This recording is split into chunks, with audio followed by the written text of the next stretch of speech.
Let's see if it is. And okay, well, I'm glad we could get here, and it's good to see you. I'm glad we got it in. We're pushed a little bit here. And in the audience, it's a pleasure to welcome to the program Danko R Vasovic. Yes. Vasovic. Yes. And he is a scholar and a writer, and he's a filmmaker, and he's also a poet. And he's going to be reporting on research that he's done recently, if I'm not mistaken, about Kurt Waldheim. And we're going to be talking about that and other matters. And Danko, welcome very, very much. Thank you so much. Be sure, Harold, this is absolutely reciprocal. All right. It's a great pleasure, really, to see you. All right. Good. Listen, would you share your background? We're going to talk about the book and about the, yes, the I will new talk. findings. Actually, I but do your have own background, if you could, a little bit. You're from Yugoslavia? Exactly, or? Belgrade. Yeah. It Yeah. used to be capital of ex-Yugoslavia. Yeah, right. Right. Mm-hmm. But may I ask you for a favor, just Anything at all. Thank you so much. I mean, you know, Thanks, Harold, Joe.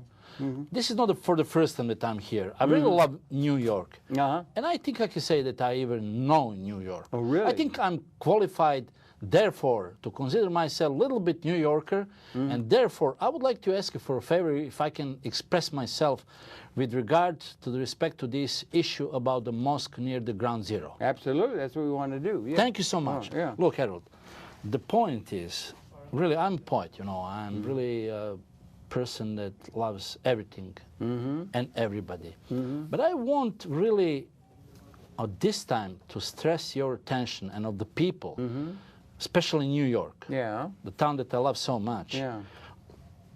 on one thing. This is so unacceptable for me, and I would like to bring some European perspective into that issue. What is unacceptable? Well, it's unacceptable, even idea itself, to have idea to build a mosque on ground zero or within the ground zero. Oh, you mean you think that's a bad idea to Look, do that? I don't think I'm 100% convinced, or as Radio Bloomberg would say, there's absolutely no alternative. I'll tell you why. You see, no doubt that President Obama had the best intentions when he suggested that idea and when he supported that idea. I know what First Amendment means to America, but I just want to stress, let's say, point and to bring the closer look on the issue and on one specific segment that I don't think that you're pretty much aware of. For example, I'm talking about the concrete facts. You remember, because you like to deal with the history and you're in a way historian. Yeah, I'm interested in everything. Exactly. Yeah. You know, Istanbul used to be Constantinople. Yeah. There was a lovely old Christian, one of the loveliest Christian cathedrals in the world at that time. Okay, the Turks conquisted. The way they wanted to show their supremacy, but I'm talking in religious sense, was precisely in the same site, same place, to build from the all remnants of that cathedral mosque, which is known today as Hagia Sophia. So Sophia, what I've been there. Exactly. Yeah. So what I'm saying, for them, that's completely another story, another point of view. It represents and symbolizes only their full victory. So I think that the President Obama made this decision maybe in a hurry. I really would like to ask to ponder about these things and to think, because they're going to see it as 100% their own total victory and supremacy. I don't know who they is. Who's they? Muslims. Muslims. Look, I have nothing against them. Look, okay. it's really, I'm just talking about what this issue means. So in that sense, believe me, Harold, I'm telling you, I mean, I would really accept it and understand as the biggest moral defeat of the United States. That's a really. good preface to the program. That's a preface to the program. Look, and you know, Americans are good people and love people, really. But there is one problem, little bit. They really do not know what war means. You are in a war. There is Afghanistan, you know, Iraq is over, the story. There was a Vietnam, 60,000 lives. I know these things. There was Second and the First World War. But Harold, never on American soil. Well, yeah. Never. It's just one light correction on things. Do I talk or not? Yep.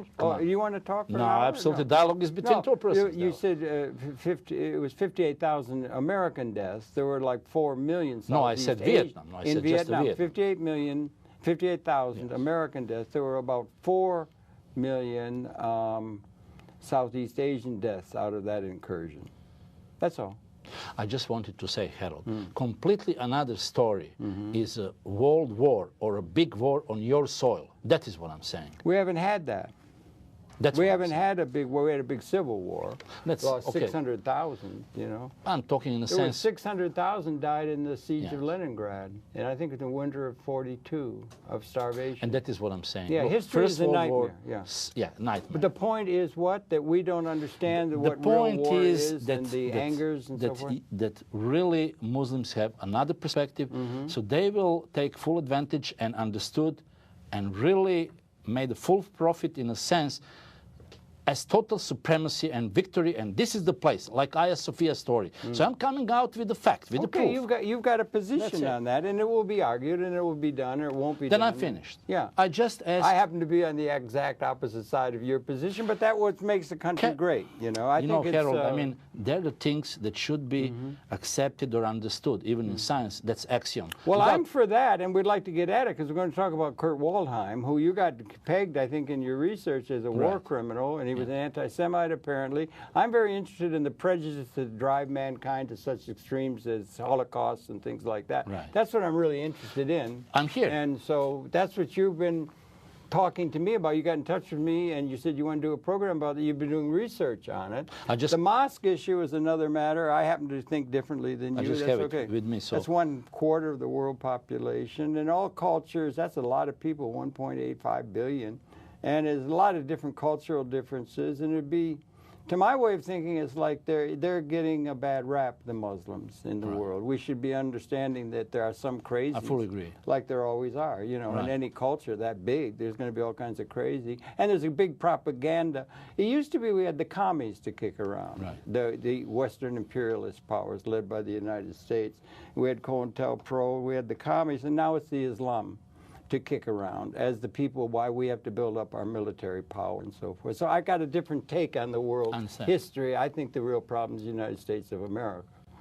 But anyway, I think we could learn from Islam. Exactly. I think they got things they could teach us. We're out of touch with what's required for the future. That's why I came with this I think example. the problem in the world is the United States of America, not Islam. I fully agree. Oh, you do? Okay. That's why I came with this proof, with this fact, what's happened with Waldheim. And with Hagia Sophia.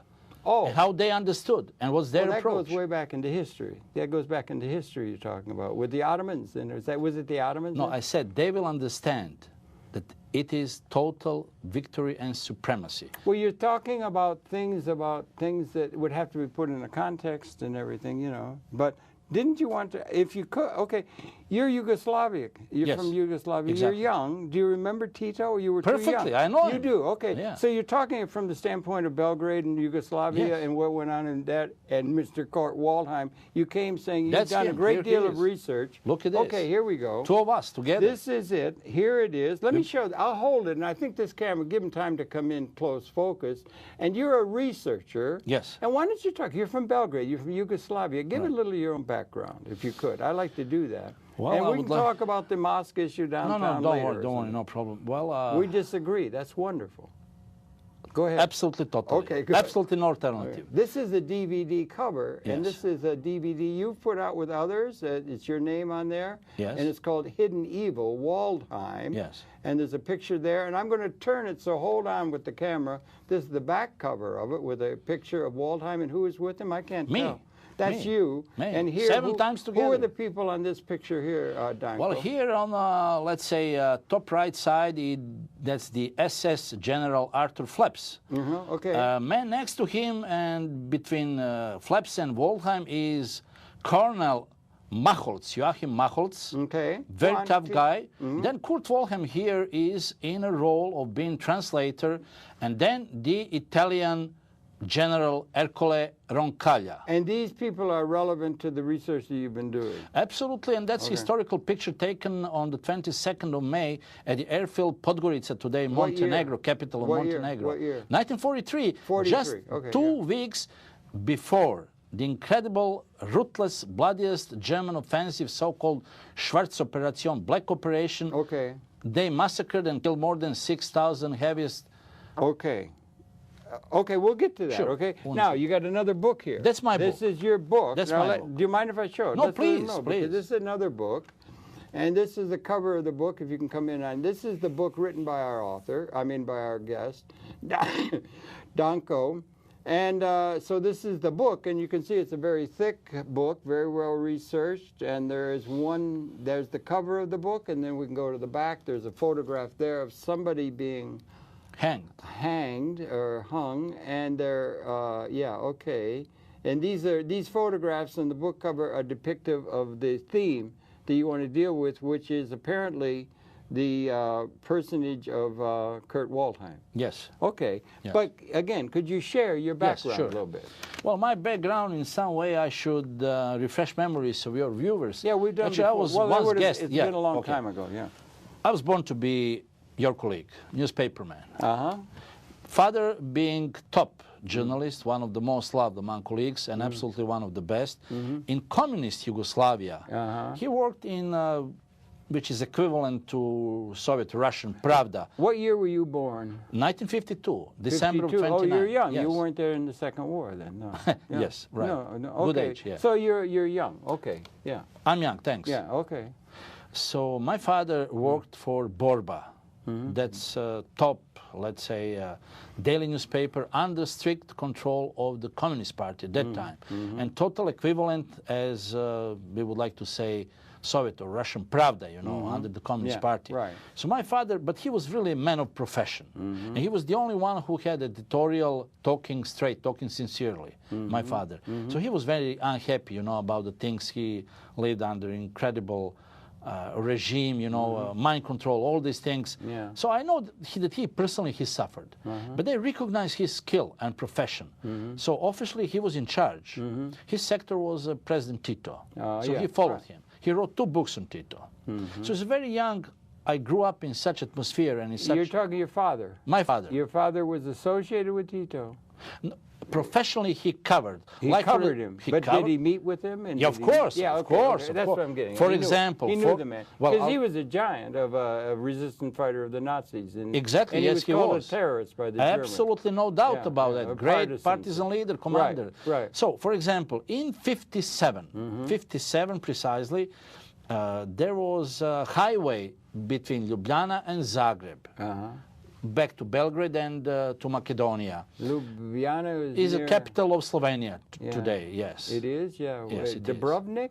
Dubrovnik is the loveliest Croatia, places on Dalmatian coast. Yeah, beautiful. Beautiful, amazing sea. Yugoslavia is a beautiful country. Most beautiful sea, I'm telling you. It used to be. There is no Yugoslavia anymore. Well, that's right. That's right. But look, Dalmatian coast, Dubrovnik, that's the pearl of the world. Yeah, I think so. I've heard. Absolutely. That's amazing. My loveliest... Split. There's a town named Split. Split, yes. That was the town capital of several Roman emperors. Even. Yeah, that's on the Diocletian. Also, Diocletian was there. He had his palace. Wonderful town and really... I would say, a real heritage even of the world. I went in 1957 as a student. 1957. I went as a student. I was a university student. I'm older. Oh, I went to Europe and I was hitchhiking around and everything, no money. Hitchhiking? Yeah, like hitchhiking. Auto stop, they call it in Europe. And I was going, and I decided instead of going home for a semester in September, I said, well, I'm going to go out to the Middle East.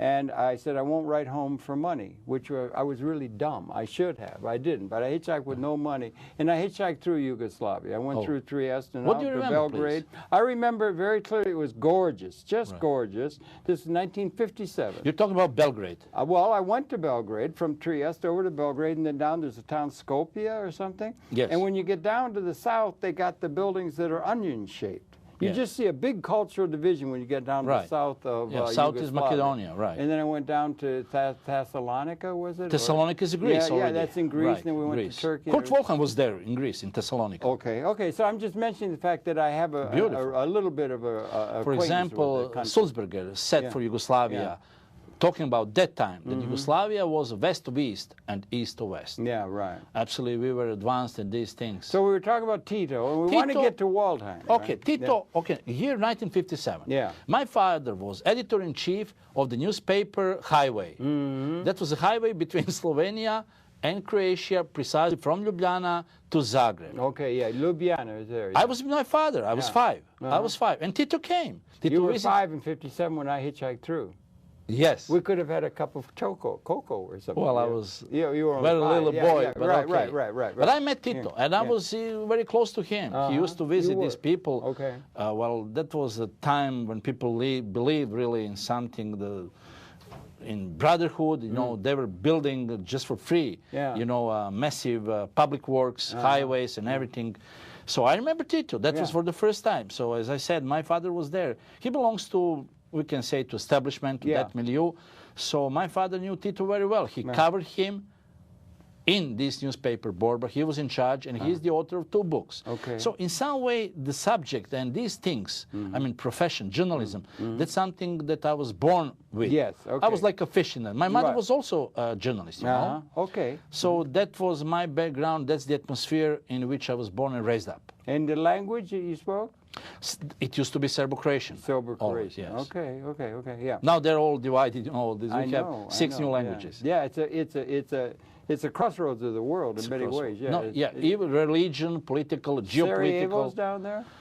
Sarajevo is a little bit in the middle. That's Bosnia. What you said, Bosnia, That's Herzegovina. where the Archduke Ferdinand set off the First World War, the assassination. Exactly, yes. So Ferdinand was killed there. That's a powder cake of history. Exactly, that's Because you got the Slav, and then you got Albanians, they're Muslims. Designed territory for conflicts, for disasters, for the wars, really. Yeah, right. History shows that. Yeah, I mean, right. really Absolutely, I understand. Yeah. Now, you were doing that. Now, what about, you were there, so do you have a position in terms of there? We were there. Right. Because, you know, just in the last couple decades, we were there, and there was war going on, Bosnia, all that kind of stuff. And everything. What do you think about what's happened, the breakup of Yugoslavia, and the development? Right. Who are the good guys? Who are the bad guys? How do you know who's what? And where does this all relate to Kurt Waldheim, that you put a great deal of attention on and was very focused in our telephone You know what Simon Wiesenthal said? to prove that he was a war criminal. Now, with this film, there will be absolutely no doubt. Not the book? It wasn't proven in the book? In the book, not 100%. When was the book published? The book was published. That's really unbelievable story. 1 year after publication in Oslo, because these communist post-Tito cadres people, they defended Waldheim with any means because he was their best agent. And you won't believe, you know what? And the Soviet at first place. What year was the book published? This book was published in 88. 88. I opened the story in 86 in top daily, biggest daily newspaper in Yugoslavia at that time. That's the Evening News.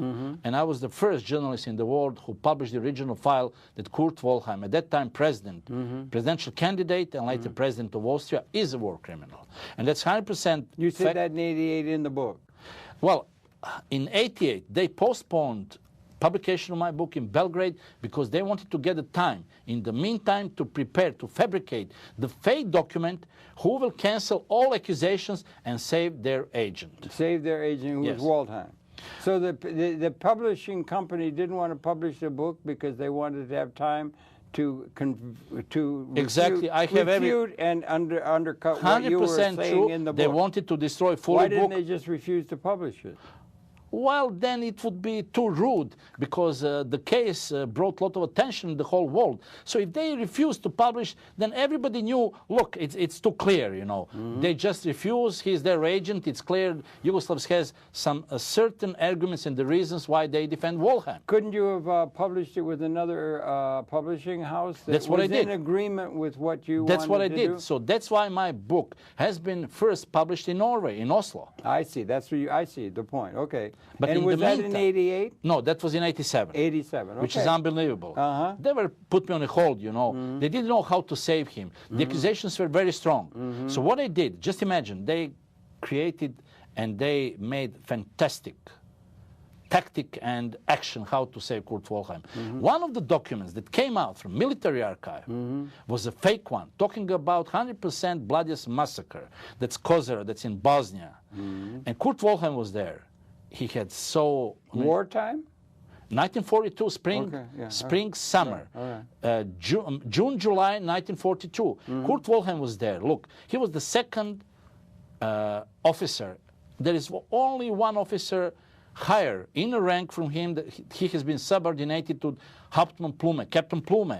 But his 1B unit, supply unit, was in charge to collect all these poor people including more than 22,000 children in so-called transshipment center, and he was the one in charge to say, this one is healthy.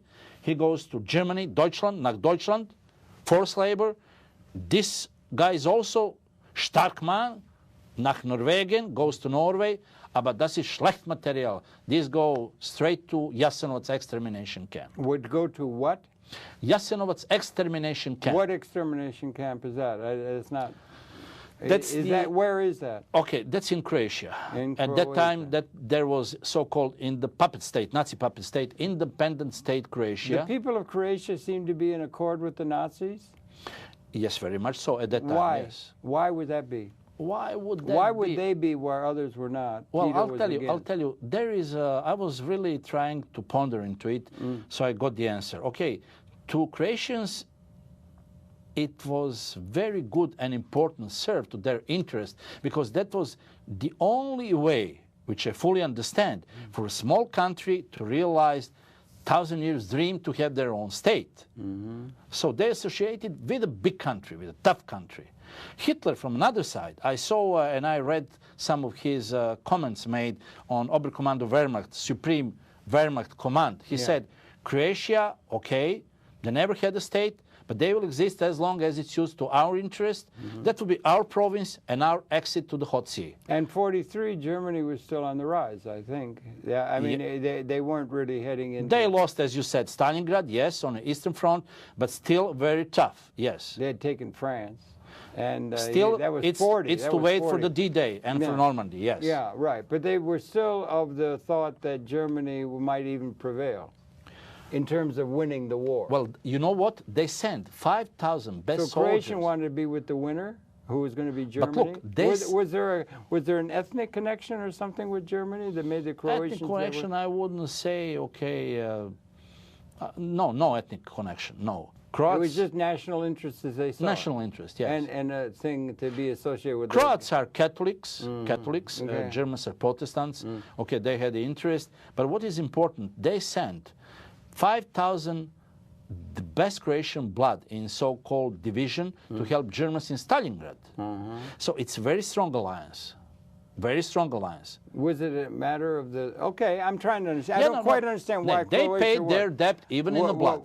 Now, Greece was in opposition. Most of a lot of the other people in that part of the world, in that what it was to become Yugoslavia, were in opposition to Hitler. Right. There were partisans fighting against him. The Croatians were fighting for him. Exactly, you're right. You're talking about Waldheim. So you're talking about a Nazi These parts close to Austria, they're in favor of Third Reich, yes. That means Slovenia and Croatia. Yeah, absolutely, yes. Okay, That's historical fact. And Waldheim was assigned there, is that it? Is that Waldheim was there in so-called Camp Group West Bosnian, Battle Group West Bosnia. Okay, that was under the command of the German General Stahl, and he had 13 battalions and Croatians 26. That was a massive offensive over the resistance, partisan resistance, and the Mount Kozara. But the point is they really exterminated in that operation 70,000 people. Well, including killed 22,000 children. Now, wartime, it was wartime. There was war. And in war, people die. And Exactly. they were even developing, I just saw a thing, they got a great channel here, and they've got not 500 channels on cable. No, you're right. Many they have a military channel, they had a great thing. I fully agree. There was a guy, Sullivan, somebody who was leading the thing within the American command to move toward what they call strategic bombing. Firebombing of civilians, Dresden and so forth. Like they would fire, and the idea was to just completely obliterate civilians. To flatter them totally, yes. So that it's not only one side that is doing things that are nasty in terms of killing civilians and so forth. In war, it's horrible. And when you get to the end of war, it's the worst. The example... But what is it about Waldheim? He was a loyal... I don't know well. He was Secretary General, and that was part of the thing. There were charges that he was a war criminal. That's what you got down. You had it in your book, 67, and you got it in this DVD, and you seem to think it's important that he, as a German, he was Austrian or German? Austrian. Austrian, but he was in favor of the Nazi. So much. So much. That was his Okay. doctorate. He So was doctor Werner of von Nazism. Braun, who came to build all our missiles that went to the moon, right? They were working for the Third Reich, right? Exactly. And everybody did, or Yes. people were, because they were particularly after France, and they made up for Versailles and all that kind of Right. stuff like that. Right. So what I'm trying to get at, what about Waldheim? Why focus on him so acutely as you have, and spell it out? What was it? Okay, the focus is there were so many people, as Germans for themselves would say, we just did our duty. But he Right. didn't do just his duty, he distinguished himself. Just imagine, the man who has been one of you, of New Yorkers here, Yeah. walking on Manhattan, And the head of the United Nations. and the 10 years run United right, Nations, Right. was a heavy Nazi war criminal. Well, wait a minute. Okay, there's evidence of that? Yes, or what? and I Okay. proved fully Yeah. with this movie. From now on, there will be no doubt about it. Was it would be possible to be Eisenhower was a war criminal? No. He ordered a strategic No, bombing. no. He ordered strategic bombing of and killed hundreds of thousands of No, civilians. Why is he not a war criminal? No, Eisenhower's Do job. you understand No, the I distinction? understand fully. So I'll is tell it you okay right away. if you win the war, you're not a war criminal? It's only if you lose the war, or what? You know, Now you- deal with the question. Okay, you came to the position that Hermann Goering expressed at the Nuremberg trial. He said this is a political farce, Yeah, political trial, and the winner writes history. Okay, but right. that's not That's the case. true. The winners have always written history. It's not normal. the losers. In who read case it. of Eisenhower, his job was to win the war.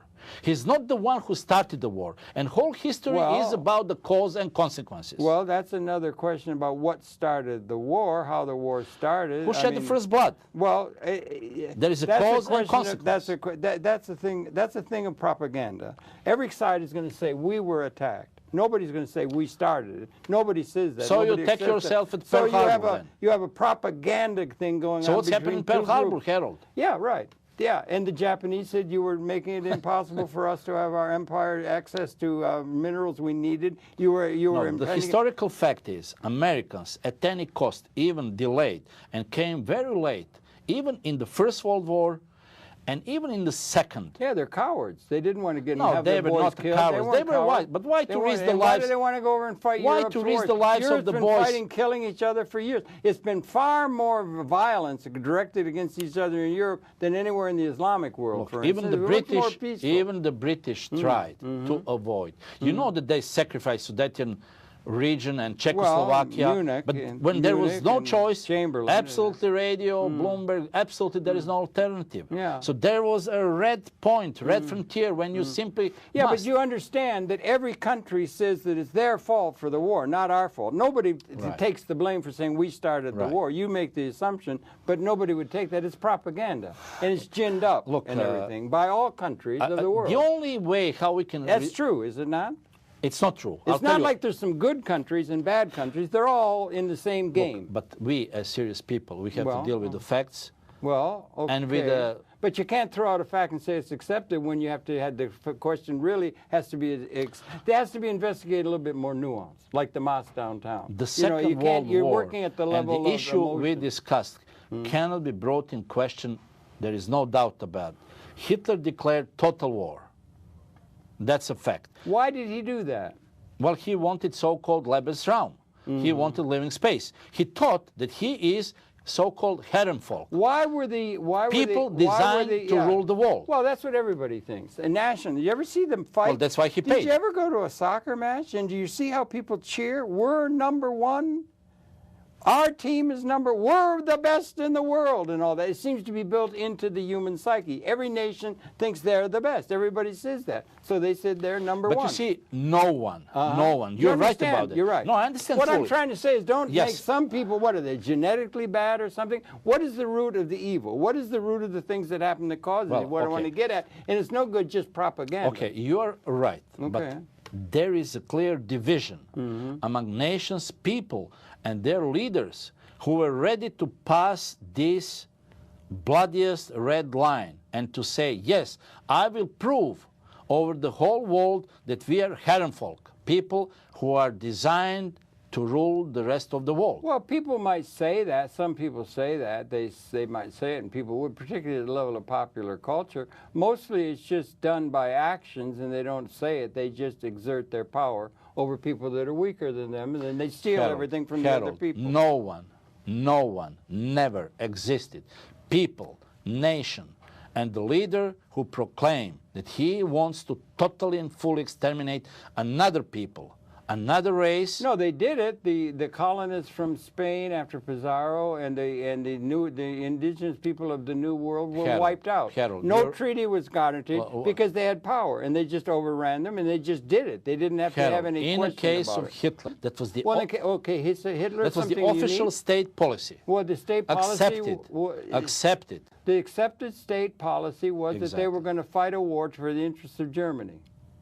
And they had that's a good thing. There was something unique about Germans. Unique. And the way the German mind was. Something genetically built into the soul of those people. Okay, the seed. There's something unique to them than to other human beings. The seed that I would like to investigate that. I don't think that's true. I'll tell you what was my conclusions that I was able, because really it was the object of my interest. Right. Why? How come that someone wanted totally to destroy it till the last man, another population, as Hitler had a hate? Why did MacArthur want to firebomb Tokyo and did it? They did it. They were at war, and they dropped the atomic bomb on them.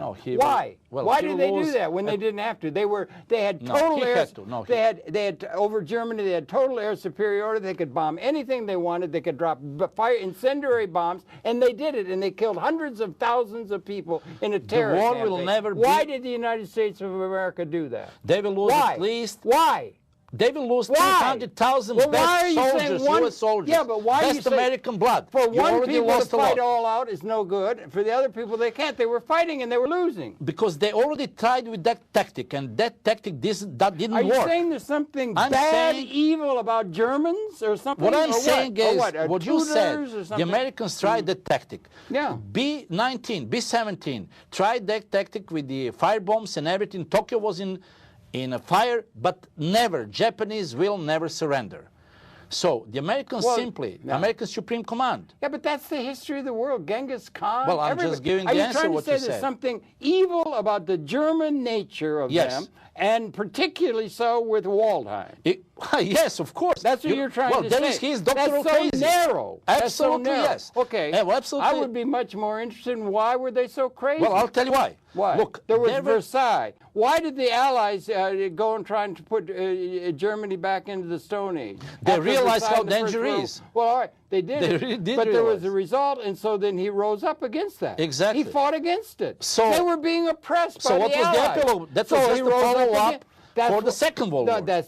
That's the explanation of why there was support for him. There was terrible depression. They were all being treated like conquered things. They were all this kind of... So this thing is not so clear. It's not genetic or something. The history as a movement, you have to be a little more subtle in understanding. And I would like to get back to why anti-Semitism. That is something we talked about the other day. I'll tell you why. I would like to understand where the hell that came from. Exactly. I'll tell you.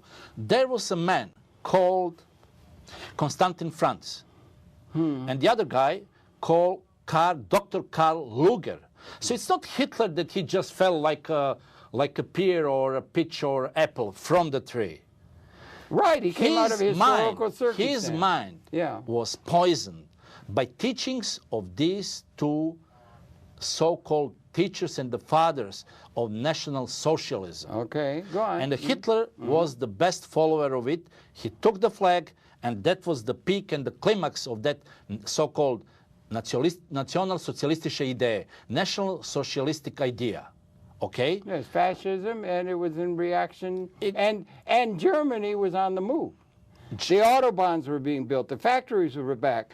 People were employed. Prosperity was there. That's true. They were able to cow the French at the same thing where they had to surrender. It was a victory, like we won the World Series. Right. That kind of thing. That's like a war game. So he was a hero in the minds of the Germans who were getting back at the people. And I can tell you, no one, any leader would have such support as he had and enjoy in Third Reich Germany. No one. He had support, like in, say, Look, 1940. more than 90%. In 1940, More than everybody was in 90%. support. Everybody was with him. Right, so right. the point So was, it was Waldheim, apparently. his plan was To win a war. not only to win That's the war. what Eisenhower wanted to do. You know what he said? He said, well, at first place, he found the excuse to blame the Jews. That I want to wonder. Okay. I cannot understand that, where that comes from. Okay, it comes from two theoretical, very important fathers of National Socialism who said that the Jews are most important and must be eliminated. For example, Constantin Franz, who inspired Kurt Waldheim for his doctoral thesis, the Reichsidee, the idea of Reich, said that the Germany should be nucleus for the Europe, nucleus of the new Europe. Yeah, right. Well, they are. They're really industrially going great. I mean, the essence of his teaching was anti-Semitism. Okay, that's incredible hate. Okay, let's take that. Stop. He but poisoned. for a minute, let's talk about that. Okay, if we can talk about anti-Semitism specifically. Anti-Semitism. But that anti-Semitism, let's put it in a larger context of where we scapegoat some people for propaganda reasons, scapegoat another segment of society as something that has happened a good deal in the human experience. Hitler wanted to blame Jews. Why? That's because what I'm wanting to ask you. What is the source of that? His idiotic mind wanted to find some excuse why he lost the war. Why he lost the First World War. Why they lost the First World War. It goes back to that. It goes back to them. So it was, for example, reading and accepting the teachings of Dr. Karl Lueger, who said they don't belong to our society. They have to be baptized. Now, wait a minute. But you know how? That every Jew must be chopped off the head or put in a water to be baptized and then kept 5 minutes under the water. Yeah, that would kill them, of course. But then, okay, so where does that... What I'm trying to get at is that stuff that built up, and they had Kristallnacht and all that, and they scapegoat. That's where somebody is in a position gaining power for themselves or whatever by blaming somebody else and then attacking that other people. Usually it's somebody that is not very powerful to be able to fight back. Totally weak. We did that with the American Indians. Jews didn't touch anyone. We did that with the American Indians here in the United States. We just walked ahead, we just forced them like that, and they had no it's scapegoating, okay? Very sad story. No good Indian, but a dead Indian. Yeah, very sad story. Cut their heads off. Very sad story. That's the way it works. And then the poison blankets and everything. Yeah. So they wiped them out. Huge Holocaust, much larger. Killed all buffaloes, no food and everything. Well, it was larger than the German Holocaust in terms of the people that were wiped out. I mean, a whole culture was wiped out by people who have power to do that. Okay, so it's history, right? But where does that come from? That impetus in human society to scapegoat, and where does it come specifically, since you're talking about Waldheim and you're talking about Nazi and you're talking about German, the anti-Semitism, which seemed to be so central to their narrative of their superiority. What was it, the brief they had against the Jewish people? I can't understand it. I cannot understand. Listen, I can't understand what's not to like about the Jewish people. They have deep sense of social concern, justice. They're interested. They're intellectually curious. They contribute over mightily. What's not to like, and they why? brought the Bible to the world. Okay. Yeah. Well. Okay. No, but in terms of the political realities in Germany and that, what made it possible for such a thing to happen? I cannot and never been able to understand. What was their narrative they were saying about the Jewish people? You go back to this First World War. What were they saying about them? Here they are. They're such great people. Said with their speculative... It's a great culture. Yes. Well, just imagine how far he went in his hate when all books of Einstein, who was the father of theory of relativity, everything was burned and thrown into the fire. You're telling me the facts. I'm asking you, what is your thought about why? Why? Okay. What is the state of mind of the people who get like that? What is the state of mind of people who don't want to put a mosque down in New York? Exactly. The state. What is your state of mind you're in? Total hate. Okay. Why hate? Total pathology. So you got total pathology against Arabs now, or I don't Muslim?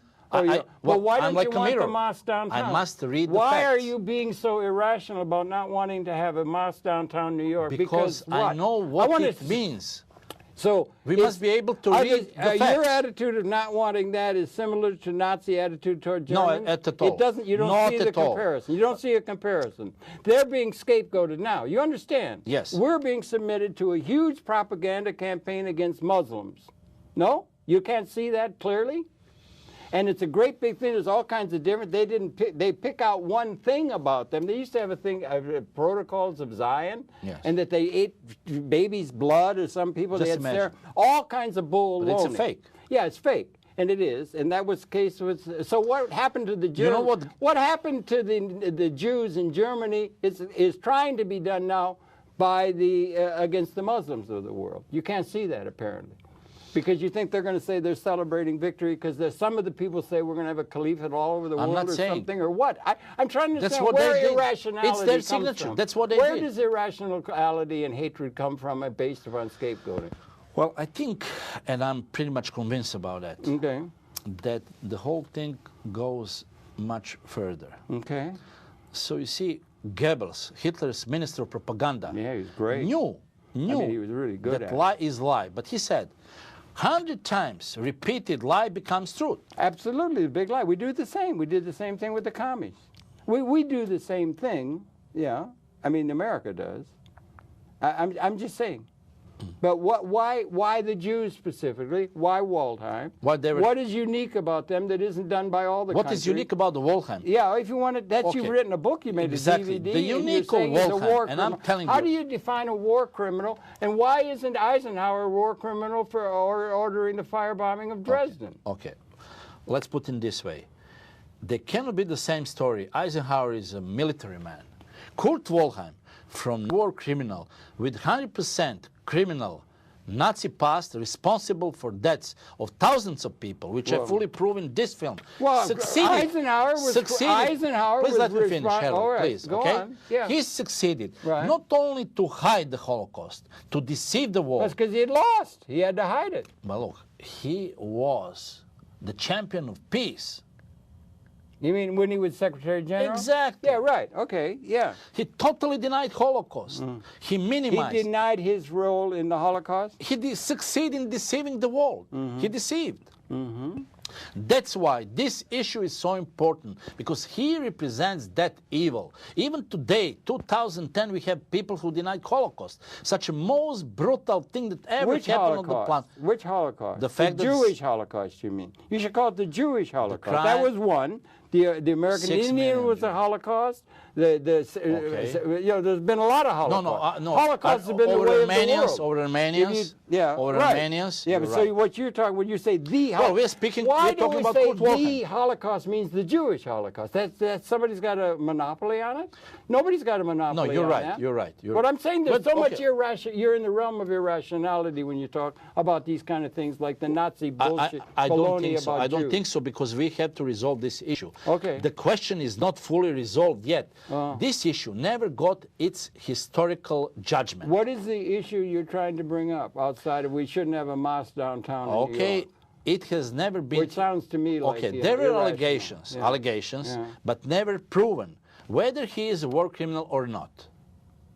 Well, okay. Never. Now, okay, we'll talk. What we want to talk. Well, you got evidence Yes. of that. Yes. Now, you put off the chart as impossible that Eisenhower was a war criminal.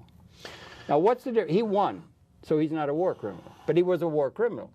Thousands of people died at his behest. But And that guy Eisenhower Sullivan, never said- they decided to bomb civilian areas to terrorize. Okay, I agree. But why isn't that a war crime? But I'll tell Why you. is that not a war crime? I'll tell you. Okay. The problem is Because that they won. Eisenhower never wanted to be first man of the world, the chief of the United Nations, That's a and to be little the bit- champion of the peace. Well, that's the champion of the peace by killing 200 million people No, in I'm a fire saying bombing. Kurt Waldheim. No, but don't you see the propaganda and the irrationality of it? If you win the war, you can do whatever you want. I'm saying Kurt Waldheim, Yeah. being He Nazi, had fought for the Nazi Nazis, war criminal, became. And Eisenhower was an But American Eisenhower war was criminal. not- Why? Why is he not? I'm asking you. Why Yes. is he not a war criminal? for Eisenhower. killing- Yeah. Why? Well, I'll tell you why. What's the difference I'll between tell you him why. and Germany? Okay, you're right. Yeah, Okay. okay. He won the war. He Yeah, won the war. right, that's he has why. the right to write the history. Okay, that's right. And he has never Okay, been didn't attacked. say that. Okay? He has never been attacked. So he defended humanity from the biggest evil that have ever existed in the history.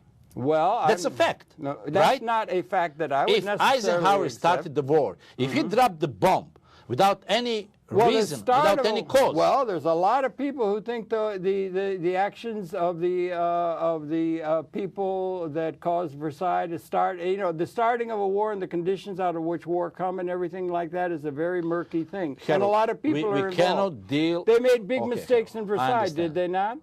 Listen, my dear Harold. Okay. We made Marshall Plan after it. Yes. That's better than Versailles. Right. We did, okay, right. You see? It's not one-sided. If we deal... And everybody's got a football team. Look, we cannot give a chance to everybody to say what is his opinion. Well, we must deal with the facts. The fact is that Hitler started Second World War. Well, I'm not ready to accept that. I mean, it's too easy. It's too easy. Then we have to rewrite it to change the whole history. Yeah, actually, that's probably true. I mean, that's probably true. Okay, I'm open even for that. Or what you want to understand is, what I want to understand is anti-Semitism. Anti-Semitism. I cannot understand it. You explain it to me because you seem to understand. Okay, I'll try to explain. Was the thing that he did, those people that Waldheim was sending back to Germany, have anything to do with Jewishness? Or yes, he signed, for example. Did he believe in Untermenschen and all that kind of he signed the paper, the Juden haben den Krieg vorbereitet. The Jews prepared this war. He signed that. That's a piece of scapegoating. How would he? What's the premise upon which they say the Jews started the Second World War? What the hell is that? Well, I'll tell you. What do they claim? That's what I'm saying. Is there any claim to what they're saying? Yes. That the Jews caused the war? Hitler came to that conclusion. Yeah. And he blamed Jews. How? Why? Well, because somehow they studied and they were scholarly, in his idiotic mind, he was trying to find excuse and the way why Germany lost, because he believed in superiority of his nation and his people. Every nation does, don't they? But he said the Jews are guilty. And well, yeah, but to say that, but why? With what reason? I'll tell you why. Did it have anything to do with banking? Did it have anything to do with economic? Did it have anything to do with in his way, he said they're parasites who suck our blood and those destroy are our words economy. Like Goebbels. Those are words like propaganda. They're not. What are the facts? I fully agree, but I'm telling you what he said to the people, and people bought this. Okay, they accepted it. Well, we did that. Hitler said. Well, we had a Fugitive Slave Act here, and we had all kinds of COINTELPRO and things that went on here in this country, and people believe it. And people believe now. This thing against the Muslim is insane. Look, Hitler, the war against the Muslims that's being waged now, being manifest in Lower Manhattan, is insane. We have to be in touch with I think that the Germans first understood that they were led by total idiot. Who is led by total idiot? I think that the Germans understood after, when the war was over, yes, well, they were led by real idiot. Well, yeah, but he was a great hero. 90% approval. No, before the war. No, after he signed that the thing, he took over Paris. Look, I can in the railroad car where they had to sign that awful Versailles Treaty that set off an unusual all that. So that was like winning the World Series in baseball. He wrote the book Mein Kampf. Yeah. He came out he stand up in front of all Germans and he said, before the war, if internationally financed Judaism, even this time, push and put the nations and the people in the World War, that would not be only World War, but that would mean, at first place, total Vernichtung of the alle jüdische Rasse, total extermination of all Jewish race. Wait a minute, you said something about international finance. I heard you say something about Jews. That's what he said. And he was making the premise that all the international finance was run by Jews. Is that a premise? Yes, his premise, and the Germans bought what this about lie. all the other people that weren't Jewish, that were part of the international economic financial order? What he sell to the Germans. Yeah, so it's bullshit. Bullshit. Okay, right. Okay, yes. Okay. But look, he had the bullshit. He took the bullshit from his pocket and sold, and the Germans bought it. And they believed that. And we've done it in But you know what is, I'll tell other you, people what is the that spiritual background that this seed would never be able to give a fruit. Now I must say something. I really believe that this time, you know, everything is possible. Germans and the French are together, okay? Well, now, the American European Union, yeah. Exactly. But look, I think it's time, really, that the Catholic Church find the language with Judaism and to be together unified, to understand in what kind of world we live in. But it would be more than fair, and that would be conditio sine qua non, that the Catholic Church understand its historical role and what they did towards the Jews. If you are 2,000 years repeating, Okay. Jews, Jews, Jews. And what they were saying, They're blaming Jews for understand, the death of Jesus Christ. they're blaming Jews for the death of Jesus Christ, yes. which is historically sort of absurd in a way. Yes, but and it's not 100 times repeated lie. It's a 10 million. Yeah, I know. It's a 10 million Right. times repeated lie. Okay, so now we're getting down to the So idea, how many where generations does the scapegoating come from? were raised it comes and from born? ignorance. It comes from ignorance and manipulation and bullshit. But just count 2,000 years. Mm-hmm. How many generations were born and raised listening such a lie every day, every day? According to the law of physics. Now you're talking about The the source of anti-Semitism. Exactly. Is that they killed Jesus, that thing. I've always just counted that out of hand. So It's the so absurd. that was for me explanation. Why Germans accepted right away this lie. That is for me explanation why the others were silent, even knowing what's going on. That most horrible thing happened that never happened on the planet, on the earth. They were silent watchers. They did nothing. That is the point. Even Yeah, I wasn't thinking. Okay, that's interesting. No, there was a that time was apparently when something. Brits there knew was what's then going you had on. that Elders of Zion book came out. That was the kind of thing that took one aspect. Even or here, that was propaganda. OSS had the knowledge. Yeah, Alan yeah. Dulles had the knowledge. Yeah, yeah. Still, you know, 6 months means a lot. It's a million lives. 1 year, it's 2 million lives. What's the 6 months in a year? I don't. Well, know. I'm saying they had so-called productivity, you know. One man is a terrible thing, but 1 million people is just statistic data, as you know, Mengele, these people said. So for them, that was industrial crime. Well, putting people just to wash and to put the gas instead, Cyclone B, and to put them in crematorium. And to get out like a smoke. Genghis Khan did too. The Euphrates ran red with blood as they cut people's heads off. So I really, it personally, do believe Uh-huh. that the Catholic Church, Oh. in spiritual and in mental way, prepared the people that somehow Jews should be treated. It was Catholic Church, not the whole of Christianity. It wasn't At first place, the well, you know, Protestant, let's not go the back to the Spain, what happened with persecution over Jews, and then Italy, and all these things. Well, Spaniards. Andalusia was the center of the cultural And Inquisition, world. Inquisition Under was the Islam, it was the center of civilization. While we were living in huts in Europe, I mean, that was the center of civilization in Castile, in that, or in Andalusia, and that sort of thing. And things go back and forth. So what we're trying to get at is the source of ignorance and the ability to be able to manipulate people's emotions of fear and so forth. Now we got a big economic meltdown in the world. Everybody's is worried. They got to find out who the hell to blame for the fact that things are different.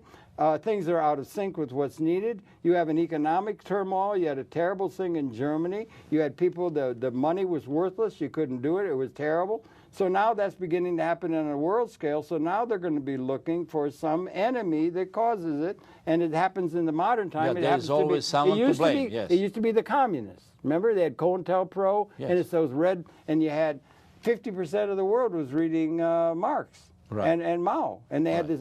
So that was containment. So you understand, they did that. They did that. Now it's Muslims, by the word. And the main problem is with the established world. Wait a second. That's the cause.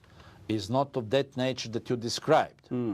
If you analyze the Muslims from Hagia Sophia or even before, you see, you said Andalusia and Spain. They always wanted to conquist. At any cost, at any mean. They had manifest destiny in North America. And you look, notice? their frame is already set with their holy book. They consider all others Gentiles non-believers. Yeah, but we got people within the Christian realm who think that. Yeah, they but want to turn everybody into a Christian. But you're going to have 144 people go up with God and all kinds of baloney as part of religion. I mean, all religions have baloney. Yeah, they're but all there is fairy tales. division between the religions in the intensity, how dangerous they are. Well, historically proved. Okay? The most dangerous entity in the world today is the United States of America. because the United States of America has weapon systems that if they were to be unleashed, now after 200,000 years of evolutionary, political, cultural development, technological, we now have weapon systems, if they're unleashed in the full capacity, which is here, would eliminate the entire Homo sapiens species. Couldn't do it in the Second World War. We could go and kill 200 million people or millions of people in firebombing and civilians all over the place, and not. Thanks God that never happened. But now we're at a new thing, and we possess those, and we do not, and we count ourselves legitimate.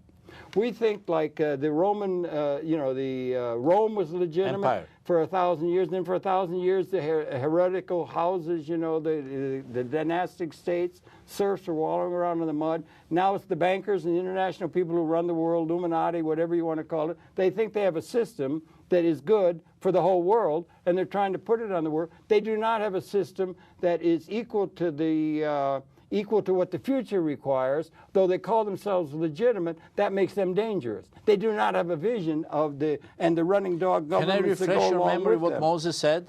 Well, I don't know. Moses. He said, "Oh my God, my people made terrible mistake, sin.